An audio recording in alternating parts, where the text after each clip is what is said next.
विदर्भातील सुरजागड इथं 14,000 कोटी आणि 5,000 कोटी रुपयांचे 2 नवीन प्रकल्प उभारण्यास मान्यता देण्यात आली आहे. त्याचबरोबर या भागात 1,500 कोटी रुपयांची गुंतवणूक असलेला आणखी एक स्टील प्रकल्प गडचिरोली इथं आणला जाणार आहे. विदर्भासाठी 20,500 कोटी रुपयांची गुंतवणूक होत असल्यानं या भागात 7,450 इतकी रोजगार निर्मिती होणार असल्याची माहिती मुख्यमंत्री एकनाथ शिंदे यांनी विधानसभेत दिली आहे. अध्यक्ष महोदय, विदर्भासाठी सरकारने अनेक महत्त्वाचे निर्णय घेतलेले आहेत. स्वर्गीय वसंतराव नाईक शेती स्वावलंबी मिशनला मजबूत करण्यासाठी आपण पावलं उचलली आहेत. आत्महत्या थांबवण्यासाठी टास्क फोर्सला बळकटी देण्याचा निर्णय घेतला आहे.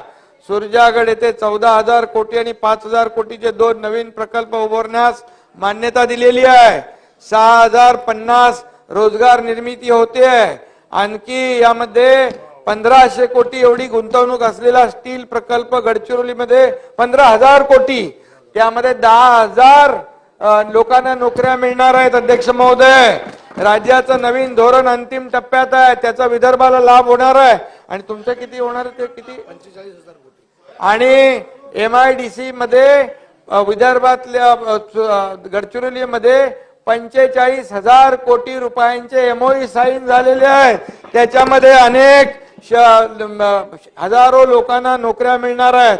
त्याचबरोबर विदर्भात 11 जिल्ह्यात 2,517 मेगावॅट पवन ऊर्जा प्रकल्प उभारणीस देखील आपण संधी देतोय. त्याचाही निर्णय घेतोय. समृद्धी महामार्गामुळे विदर्भ मराठवाडा असे 3 टुरिझम सर्किट आपण तयार करतोय. त्याचबरोबर त्या ठिकाणी 13 ठिकाणी कांदा इरिगेशन सेंटर आपण काकोडकर साहेबांच्या मार्गदर्शनाखाली सुरू करतोय आणि त्याचा फायदा देखील शेतकऱ्यांना होणार आहे. आणि मी माझ्या भाषणात सांगितलं, संत्र्याचा जो आहे जे बांगलादेशला जाणारा संत्रा त्याच्यावर आयात कर इम्पोर्ट ड्युटी वाढवल्यामुळे आपण त्याला देखील 139 कोटी रुपयाचे बच्चूभाऊ अनुदान दिलेलं आहे. मुख्यमंत्री पुढे म्हणाले, चंद्रपूर जिल्ह्यात भद्रावती इथं कोळसा खनिजावरील आधारित कोल गॅसिफिकेशन द्वारे हायड्रोजन आणि युरिया निर्मितीचा 20,000 कोटींचा गुंतवणूक प्रकल्प सुरू करत आहोत. यामध्ये 10,000 प्रत्यक्ष आणि अप्रत्यक्ष रोजगार उपलब्ध होणार आहे. विदर्भ आणि मराठवाड्यात कापूस सोयाबीन यांच्या मूल्य साखळ्या विकसित करण्यात आल्या आहेत. चालू वर्षी 520 कोटी रुपयांचा कार्यक्रम राबवण्यात येणार आहे.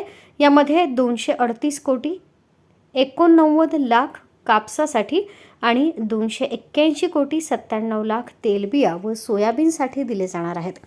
कापसासाठी 500 व सोयाबीनसाठी 270 शेतकरी उत्पादक कंपन्या स्थापन करण्यात येणार असल्याचं मुख्यमंत्री शिंदे यांनी सांगितलं. राज्य शासनानं गेल्या वर्षी 15,000 रुपये प्रति हेक्टर 2 हेक्टरपर्यंत बोनस दिला होता. आता आपण यावर्षी 20,000 रुपये बोनस देत आहोत. त्याचा लाभ 6 लाख शेतकऱ्यांना मिळणार आहे. यासाठी 1,400 कोटी निधी लागणार आहे. राज्य शासन विदर्भातील सिंचनाचा अनुशेष पूर्णपणे दूर करीत आहेत. वाशिम तालुक्यात पैनगंगा नदीवर 11 बॅरेजेस बांधण्यात आले आहेत. जिगाव प्रकल्पाला गती दिली आहे. वैनगंगा नळगंगा नदीजोड प्रकल्पासाठी 83,646 कोटी खर्च येणार आहे. अमरावतीमधील 100 प्रकल्पांचे सुधारित नियोजन केले असल्याचं मुख्यमंत्री शिंदे यांनी सांगितलं. आत्महत्याग्रस्त विदर्भ आणि मराठवाड्यात बळीराजा जलसंजीवनी योजना राबवली जाते. त्यात 91 प्रकल्पांचा समावेश आहे. पूर्व विदर्भात 6,074 मालगुजारी तलाव आहे.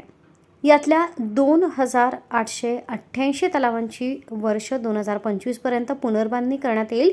त्यासाठी 533 कोटी निधी देण्यात येईल. अमरावती इथं PM मित्रा टेक्स्टाईल पार्क उभारण्यात आले आहे. वस्त्रोद्योग धोरणात एकूण 4 झोन तयार केले आहेत. विदर्भाचा समावेश झोन 1 मध्ये केला असल्याचं त्यांनी नमूद केलं. राज्याचे नवे खनिज धोरण अंतिम टप्प्यात असून त्याचा मोठा लाभ विदर्भाला होणार आहे असं मुख्यमंत्री शिंदे यांनी सांगितलं.